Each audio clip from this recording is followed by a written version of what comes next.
Hey everybody, this is the Bomber from Zelda World, and welcome back to our video walkthrough of The Legend of Zelda Twilight Princess. Alright, so now we've gotten back into the main room. You can actually go ahead and use our newly acquired Boomerang to knock down this chest that you might have seen hanging up here in previous videos. As you can see, we can target multiple things, and it will knock down everything in the set path that you designate.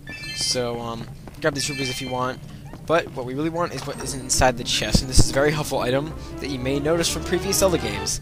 This is the compass, and this handy tool will show you where to find hidden objects in dungeons. So, here we go. Midna says, well, if it isn't something useful. So, she mentions we'll be able to find where the captured monkeys are, and well, she's right. You can go ahead and you go to your map screen, and you can see where chests are and monkeys are up there. So, our next destination is to go also where the boss room is. I don't know if I mentioned that, but I just did there. You can see where the boss room is. Anyway, so our next destination is to go over to the right, because all the rest of the chests and monkeys are over here.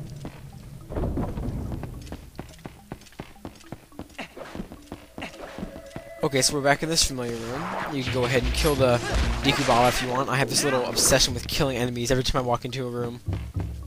But, yeah, it sort of seems to waste time occasionally in this LP, but it's not a big deal. Anyway, first of all, I actually missed a chest, earlier in one of the first videos of this chapter. So what we want to do is go ahead and drop down here. We could have gotten this when we rescued our second monkey, but back behind here is this little hard-to-see chest. Blends in with the wood, but there's a yellow rupee inside, so if you want to stack up on rupees, then you can go ahead and grab that. And then just use the monkeys to swing your way back out.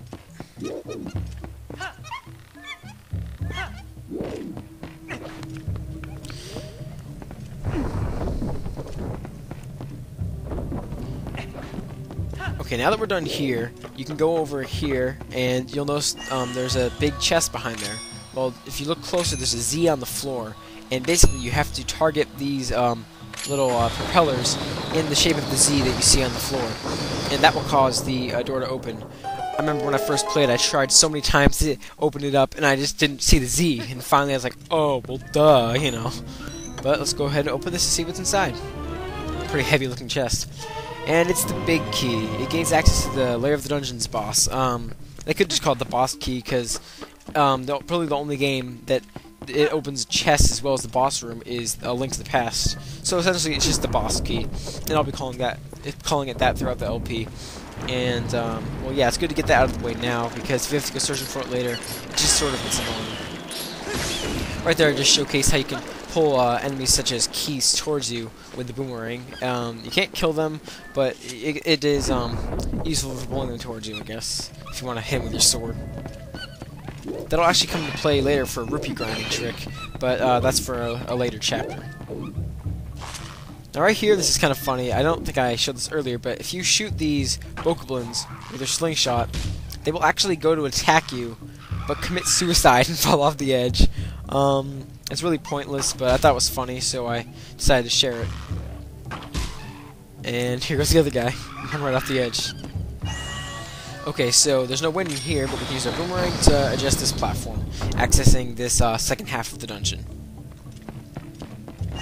Now before we go across, actually, we want to get into these side doors, because if you notice that little red dot in the map we're heading towards, that's actually a monkey. If you were to zoom in on the full map, which you can push the control pad right to get to, then you'd notice that there's a picture of a monkey. So anyway, first things first, kill this big Skulltula. I don't know what you'd call exactly, big spider, and then use your lantern, and Link will naturally push it down and burn up the spiderweb. Unfortunately, I burned the wrong one and got eaten by this like. Not a big deal though, we can just ignore him for now. But then again, there's a bombling, so we might as well kill him. Because that's what he gets for eating us.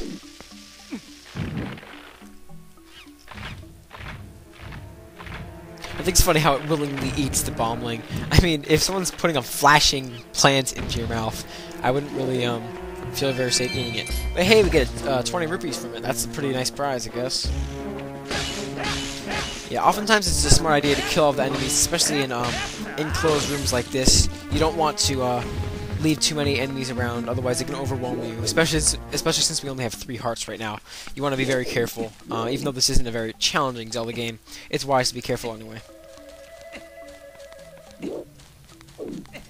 Watching Link's slow animation of climbing the vines, yet again. Okay, so, as you might have noticed earlier, I did go down the wrong one and got eaten by the like. So you actually want to burn this spider web. And here's the monkey. A well-placed spin attack should open up the cage. And there we go.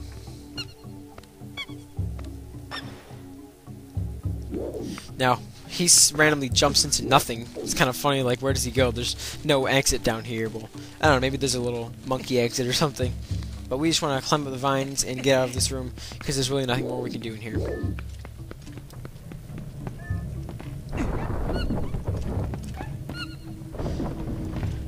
Alright, so now that we finished, you just want to go ahead right across the way. Yet you'll notice that there is a locked door here.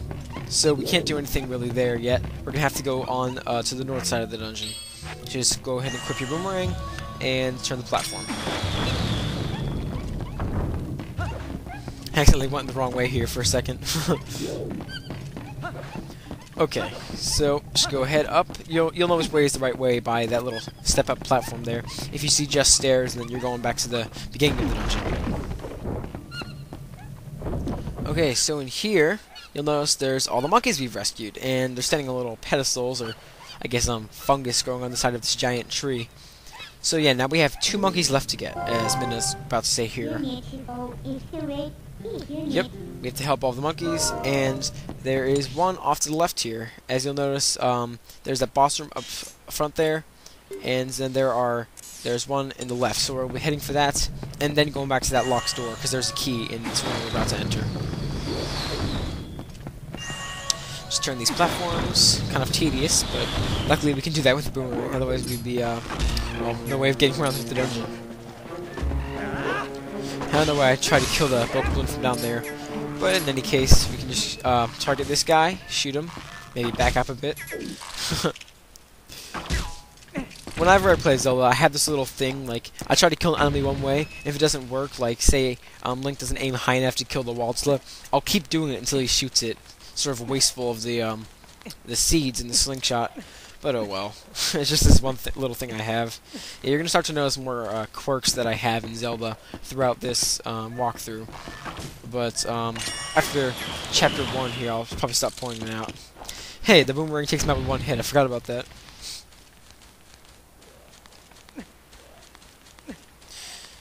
Not much to say here. Just climb the vines and enter this other room.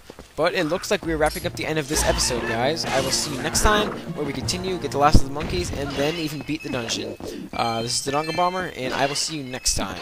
Have a good day.